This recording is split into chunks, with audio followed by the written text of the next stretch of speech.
Today for November 15th, from 2 Corinthians 1:8. We were under great pressure so that Christ's power may rest on me. And that was from 2 Corinthians 12:9. God allowed the crisis in Jacob's life at Peniel to totally surround him until he ultimately came to the point of making an earnest and humble appeal to God himself. That night he wrestled with God and literally came to the place where he could take hold of him as never before.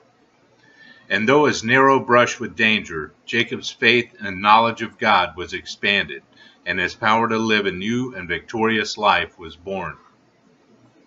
The Lord had to force David, through the discipline of many long and painful years, to learn of the almighty power and faithfulness of his God.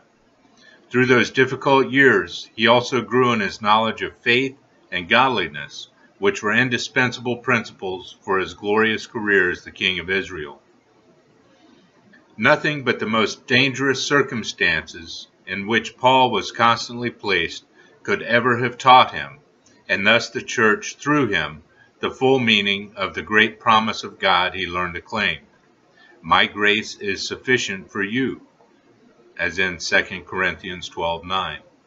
And nothing but the great trials and dangers we have experienced would ever have led some of us to know him as we do, to trust him as we have, and to draw from him the great measure of his grace, so indispensable during our times of greatest need.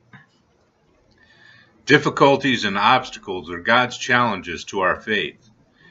When we are confronted with hindrances that block our path of service, we are to recognize them as vessels for faith and then to fill them with the fullness and complete sufficiency of Jesus. As we move forward in faith, simply and fully trusting him, we may be tested.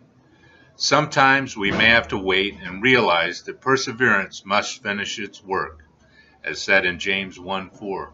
But ultimately we will surely find the stone rolled away, as in Luke 24:2. And the Lord himself waiting to bestow a double blessing on us for our time of testing. It's by A.B. Simpson. Good morning. Have a great day.